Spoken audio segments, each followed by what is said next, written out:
दोस्तों, आज मैं फिर आया हूँ एक बार फिर आपके सामने नए वीडियो के साथ। और मैं हूँ डॉक्टर कृष्ण सिन्हा, जो ये आज इस वीडियो के माध्यम से बताने जा रहा हूँ कि नेट और जीआरएफ का जो एग्ज़ाम है उसमें चुनिंदा पुस्तकों का कैसे हम लोग उसका चयन करें। पहले वाले वीडियो में मैंने बताया था कि नेट और जीआरएफ क्रैक करने के लिए क्या रणनीति होनी चाहिए। उस वीडियो में मैंने बहुत विस्तार से सारे टॉपिकों के बारे में बताया था, और इस वीडियो के माध्यम से मैं ये आप लोगों को के सामने ये प्रस्तुत करूँगा कि नेट जीआरएफ में जो टॉपिक है पॉलिटिकल साइंस से संबंधित, तो उनके लिए जो चुनिंदा किताबें हैं उनका चयन हम किस ढंग से करेंगे और कौन कौन का हमको अध्ययन करना है। तो बहुत सारे विद्यार्थी जो हैं ये नेट के एग्ज़ाम में हम देखते हैं कि बहुत सारे कन्फ्यूज रहते हैं कि जो टॉपिक दिए गए हैं उनका उनमें उसको हम कहाँ से पाएँ, उसका स्रोत हम कहाँ से पाएँ, कौन कौन सी किताबों का हमें चयन करना है टॉपिक वाइज। तो बहुत सारे विद्यार्थी जो इस उलझन में बहुत दिनों तक फंसे रह जाते हैं और उनका अंत तक वो सही चयन नहीं कर पाते। इसी दुविधा को लेकर मैंने ये वीडियो बनाया है कि आपको बता सकूं कि नेट और जीआरएफ क्रैक करने के लिए किन किन पुस्तकों का हमें अध्ययन करना है। जो एस्पिरेंट हैं जो नेट के, वो जानते हैं इस बात को कि नेट और जीआरएफ में क्या अंतर है। निश्चय ही जीआरएफ जो होता है वो उसका इम्प्रेशन बहुत अच्छा होता है इंटरव्यू में, और बिहार झारखंड जैसे प्रदेश में जो एकेडमिक कैरियर का मार्क्स होता है वो निश्चय उसमें उनको ज़्यादा अंक मिलता है। तो जेआरएफ के लिए ही लोग प्रयास करते हैं। और लेकिन समस्या ये है कि उस जेआरएफ पाने के लिए उसमें एज का लिमिटेशन होता है, और नेट में उसमें एज का कोई लिमिटेशन नहीं होता है। लेकिन जो भी विद्यार्थी है जो लगे हुए हैं इस परीक्षा को क्रैक करने में, उनका यही प्रयास रहता है कि उनका जेआरएफ में सिलेक्शन हो। देखिए, नेट का जो सिलेबस है, जो जेआरएफ का सिलेबस है, वो बहुत विस्तार में है, और बहुत सारे छोटे छोटे टॉपिक हैं इन 10 यूनिटों में, और जिसका गहन अध्ययन करके ही हम जेआरएफ निकाल सकते हैं। नेट के एग्जाम में सुपरफिशियल क्वेश्चन नहीं पूछा जाता, सतही क्वेश्चन नहीं पूछे जाते हैं, इसलिए उसका दायरा बहुत ज़्यादा है, और हमें छोटी छोटी बातों को उसको समझना है। उसमें जो छोटे छोटे जो तथ्य हैं उनको हमको पढ़ना है, उसे समझना है और उसका अभ्यास करना है। तो जो नेट का एग्ज़ाम है उसमें जो 10 यूनिट है, मार्केट में बहुत सारी किताबें हैं, लेकिन मेरा जहाँ तक अनुभव है, चूँकि मैंने 2005 में जेआरएफ किया था, और उस समय तो डिस्क्रिप्टिव क्वेश्चन आते थे, उस समय का ट्रेंड अलग था, और हम लोग डिस्क्रिप्टिव क्वेश्चन का अध्ययन करते थे। ऑब्जेक्टिव भी था, लेकिन डिस्क्रिप्टिव के लिए ज़्यादा मेहनत करना पड़ता। आज ट्रेंड चेंज हुआ है, और आज जो क्वेश्चन जो पैटर्न है वो ऑब्जेक्टिव पैटर्न होता है, इसलिए और इतने करीब ऑप्शन होते हैं कि उसको बिना डेप्थ नॉलेज के हम लोग पकड़ भी नहीं पाएंगे, क्योंकि उसमें बहुत गहराई वाले क्वेश्चन पूछे जाते हैं। इसलिए हमें सतर्क रहना है, और हमें सही ढंग से क्वेश्चन को समझना है और उसका उत्तर देना है। तो हमारा जो सिलेबस है, जैसे 10 यूनिट का, जिसमें पहला एक चीज़ ध्यान रखना है कि नेट की एग्ज़ाम क्वालिफाई करने के लिए हमें 60 क्वेश्चन को सॉल्व करना है। 60 क्वेश्चन का कम से कम हमें टारगेट बनाना है कि हमें 60% क्वेश्चन सॉल्व करना है। जेआरएफ के लिए 75 क्वेश्चन सॉल्व करना है। तो ये दिमाग में हमेशा रखना है कि 60 क्वेश्चन मिनिमम हमें सही करना है, और 10 यूनिट में अगर हम 6-7 यूनिट पे अगर कमांड कर लें तो 60 क्वेश्चन हम लोग आसानी से उसको बना सकते हैं। ये जो 7 यूनिट है 10 में, उसमें political theory, Indian political thought, western political thought, international politics, comparative politics, public administration and Indian government and politics, ये जो 7 टॉपिक है, इस पर अगर हमारा कमांड हो जाए तो हम आसानी से 60 क्वेश्चन बना सकते हैं। तो अगर हम पूरे सिलेबस को अगर नहीं करते हैं, अगर 60% भी हमारा कमांड हो जाता है, तो हम इस परीक्षा को हम सही रणनीति के साथ इसको निकाल सकते हैं। तो जहाँ तक पहला यूनिट है पॉलिटिकल थ्योरी में, पॉलिटिकल थ्योरी का जो पार्ट है उसमें ओपी गवाह की किताब बहुत अच्छी है, जिसमें उन्होंने राजनीतिक सिद्धांत की रूपरेखा नाम है किताब की, और उसमें ओपी गवाह ने बहुत सरल ढंग से, बहुत स्पष्ट ढंग से, बहुत अच्छे तरह से सारे राजनीतिक तथ्यों का, सारे राजनीतिक विचारधाराओं का बहुत अच्छे ढंग से उसका वर्णन किया है। उसमें छोटे छोटे जो शब्द है, छोटी छोटी जो टर्मिनोलॉजी है, उसका एक बॉक्स बना बना के उस किताब में बहुत अच्छे ढंग से उसका वर्णन किया, जिसे कोई साधारण छात्र भी उसको आसानी से उसे समझ सके। बहुत सरल भाषा में लिखी गई किताबें हैं। ओपी गवाह ने पॉलिटिकल साइंस के क्षेत्र में उनका जो राजनीतिक चिंतन का किताब है, या तुलनात्मक राजनीतिक, सारी किताबों में वो उनका लेखन शैली इस तरह की, कोई भी आदमी जो है, कोई भी विद्यार्थी जो है, वो आसानी से उसे समझ सकता है। बहुत विस्तार से और बहुत सरल ढंग से, बहुत स्पष्ट रूप से वो किताबें लिखी गई हैं। तो पॉलिटिकल थ्योरी में ओपी गावा की किताब बहुत बढ़िया है। इसके अलावा ओपी गावा ने एक इंसाइक्लोपीडिया भी लिखा, विश्वकोश जिसको बोलते हैं। तो विश्वकोश का भी हम लोग उसको पढ़ सकते हैं। पॉलिटिकल थ्योरी के जो टर्मिनोलॉजी है, जो आइडियोलॉजी की जो टर्मिनोलॉजी हैं, उसको हम आसानी से उससे समझ सकते हैं। इंसाइक्लोपीडिया ऑफ पॉलिटिकल साइंस जो ओपी गावा की किताब है, उसको हम लोग पढ़ें और उससे हमें बहुत लाभ मिलेगा।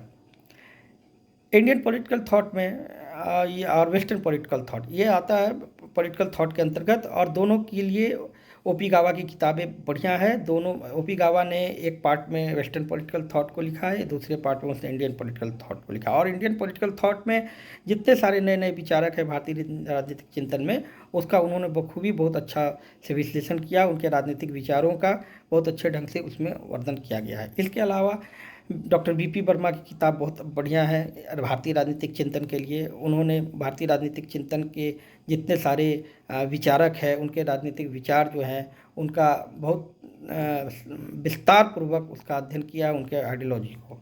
तो जो विद्यार्थी हैं नेट और जेआरएफ के, तो वो उसको आसानी से उससे नोट्स बना सकते हैं। तीसरा जो मुख्य टॉपिक है वो इंडियन गवर्नमेंट एंड पॉलिटिक्स है, भारतीय शासन और राजनीति का, जिसमें अधिकांश विद्यार्थियों की रुचि रहती है। इसमें एम लक्ष्मीकांत की किताबें बहुत फेमस किताबें हैं, यूपीएससी वगैरह के लिए भी बहुत फेमस किताबें हैं। एम लक्ष्मीकांत को हम लोग पढ़ सकते हैं। एम लक्ष्मीकांत की में जो प्रैक्टिस सेट दिया गया, जो अभ्यास की जो प्रश्न दिए गए हैं, उसको हम लोग हल कर सकते हैं। उससे बहुत सारे question Indian government and politics में 15 से 20 क्वेश्चन आते हैं।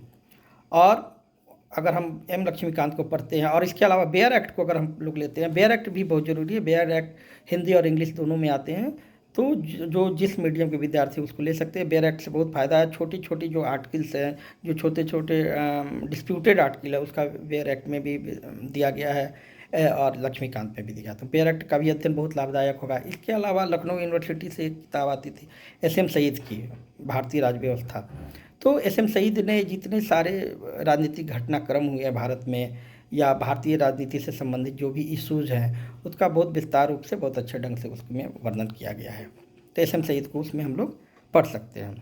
फिर कंपैरेटिव पॉलिटिक्स में आते हैं, तुलनात्मक शासन व राजनीति में। तो उसमें भी ओपी गावा ने किताब लिखी है, तुलनात्मक राजनीति की रूपरेखा, और वो भी बहुत अच्छे ढंग से लिखी गई किताबें हैं। और जो भी टॉपिक है सिलेबस की, नेट जेआरएफ की, वो सारे टॉपिकों का उसमें संकलन है और उसको हम लोग आसानी से पढ़ सकते हैं। इसके अलावा सी.बी. गैना की किताब है और जेसी जौहरी की किताब है। जेसी जौहरी की भाषा थोड़ी कठिन है, हिंदी माध्यम के जो विद्यार्थी हैं उसके लिए कठिन है, लेकिन अप्रोचेज वगैरह जो है वो सी.बी. गैना में बहुत अच्छे ढंग से दिए गए हैं। अप्रोचेज वगैरह को उससे पढ़ सकते हैं। और जो उसमें प्रैक्टिकल का जो पार्ट है, वो आप हम ओपी गावा की किताब से हम लोग उसको पढ़ सकते हैं, उसका अध्ययन कर सकते हैं, उसको हम लोग उसमें हम लोग नोट्स बना सकते हैं। तो ये बहुत लाभदायक होगा कॉन्सेप्ट को समझने के लिए तुलनात्मक राजनीति में। इसके बाद लोक प्रशासन का जो टॉपिक है, लोक प्रशासन में भी बहुत ज़्यादा टॉपिक दिए गए हैं, और उसके लिए सबसे जो बेस्ट बुक है वो अवस्थी एन माहेश्वरी की किताब है। अवस्थी एन माहेश्वरी की किताब को हम लोग ले सकते हैं, उसको बेस्ट बुक बना सकते हैं, उसको पढ़ सकते हैं। उसमें बहुत सारे जो तथ्य है, एडमिनिस्ट्रेटिव थिंकर और थ्योरी ऑफ ऑर्गेनाइजेशन वगैरह जो टॉपिक है, वो बहुत अच्छे ढंग से उसमें समझाया गया है। तो अवस्थी माहेश्वरी को ले सकते हैं। इसके अलावा रुमकी बसु की किताब आती है और मोहित भट्टाचार्य की किताब आती है।